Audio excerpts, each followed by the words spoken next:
Rishi Sunak is trying to put a spin on his own failure, and he's saying that we face a hung parliament at the next general election. I'm afraid that's not the case. I think the result from the local elections suggests that we don't face a hung parliament at all. We face the electoral wipeout of the Conservative Party and the probability that the Conservative Party will be replaced by some sort of moderate centrist party like the Lib Dems, who may well embrace the bulk of the Conservative Party, and meanwhile the far right of the Conservative Party will go off to reform, which is unelectable at the moment. And it may well be gaining votes, but until we get proportional representation, which I think will come in,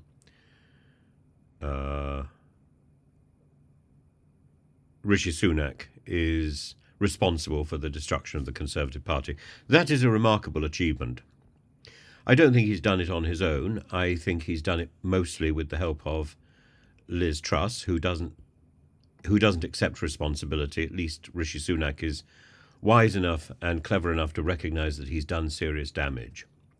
And the damage he's done is by being a mouthpiece for the Tufty squad and for sloganising and for failing to think through the nonsense which they have promoted.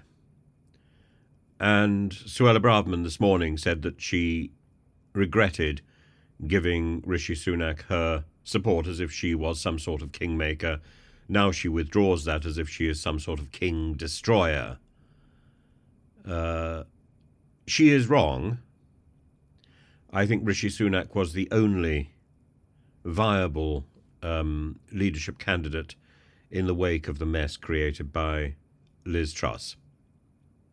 And Rishi Sunak should have had the confidence to know that he didn't need the endorsement of a second-rate and, frankly, second-hand individual like Suella Braverman, who was simply repeating the mantras that she'd been gifted by Priti Patel. What we needed was the person who had been in 11 Downing Street and had had the vision to see through COVID. What we needed was that man, not the twit who sits in number 10 at the moment. I don't know whether there is time for Rishi Sunak to have a vision of, to be transformed, to have a metamorphosis like Scrooge on Christmas Eve.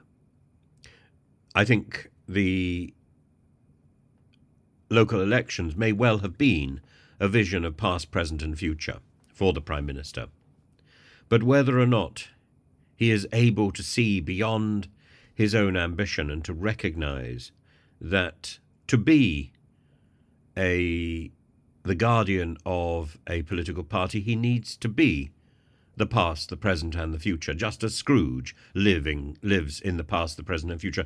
When Scrooge has that moment and he wakes up and he says that they've done it in one night, he then says that he then makes this commitment to live in the past, the present and the future. Very difficult to live in the present. Cats do it automatically. Human beings live mostly in the past or the future. But to find an ability to ground ourselves into the present. Now, Rishi Sunak fasts on a Monday. He has a great sense of spiritual awareness, and yet he was prepared to be pushed into a corner to recite these ridiculous things that he doesn't really believe in. He's already told us that he thinks the Rwanda project was ridiculous, and yet he's pinned his prime ministerial office on precisely that. This is madness. What Faustian pact could he possibly have made with the likes of Suella Braverman. Madness.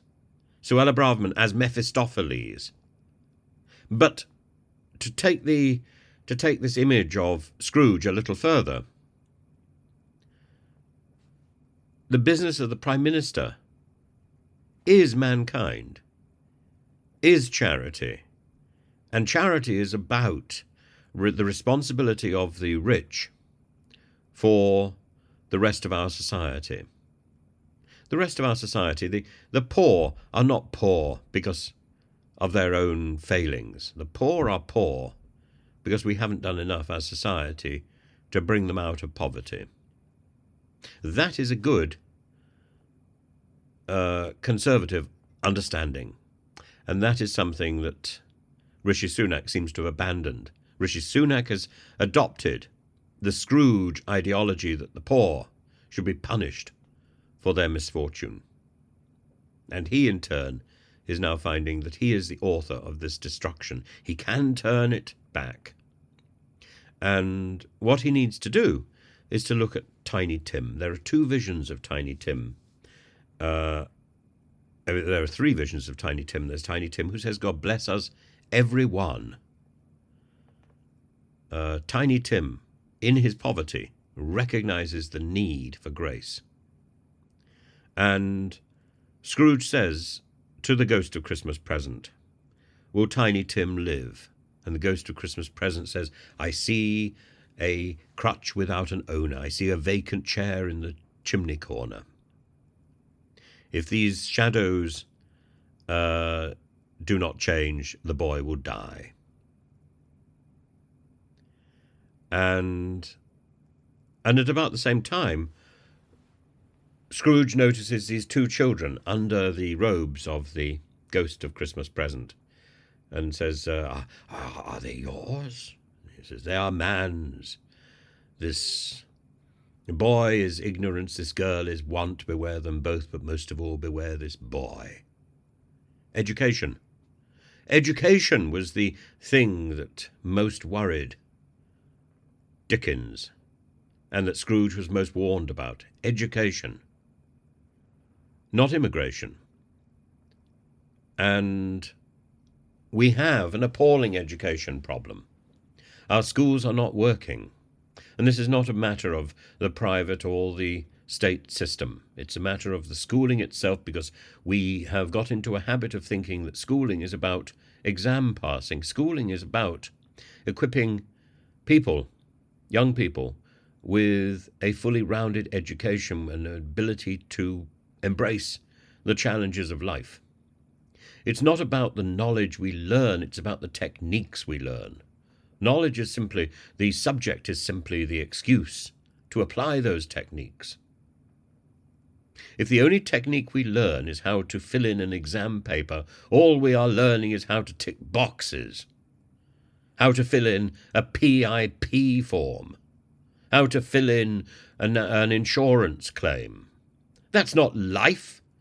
That's servitude. That's misery. How to be tricked. How to be caught out. Is that an education? That is not an education. That is a penance. Now, I'm sure Rishi would agree with me.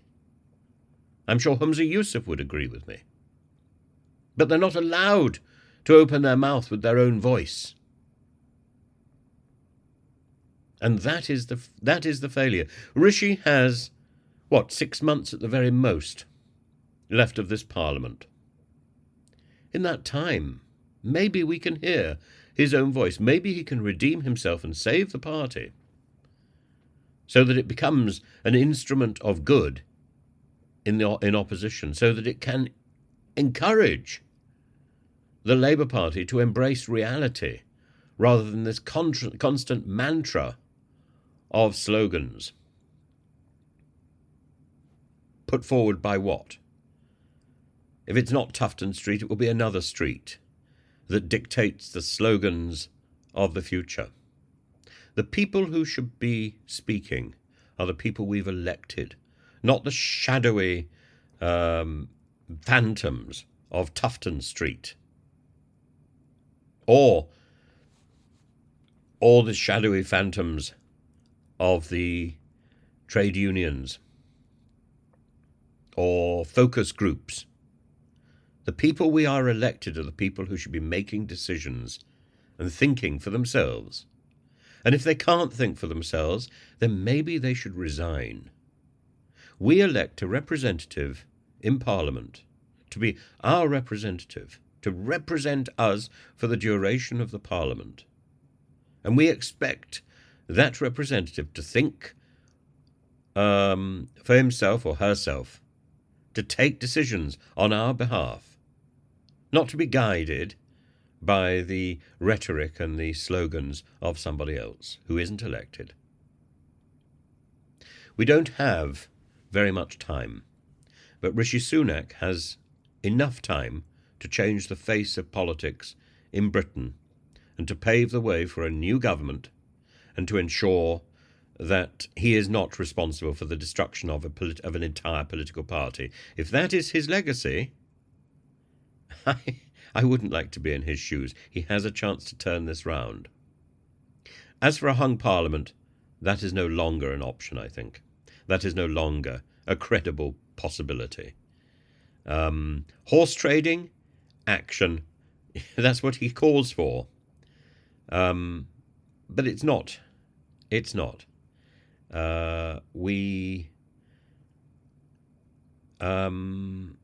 need to ensure that things change, and that means the Rwanda nonsense is not paramount. What's paramount is education and the NHS and the cost of living. And we should work together as a country to resolve these problems. And Rishi can bow out with his head held high. And as for migration, that's a global problem. And Rishi should use the last few months of his premiership to call an international conference and fix it once and for all. An international conference to redefine those bits of the 1951 Refugee Convention that make sense in a 21st century world.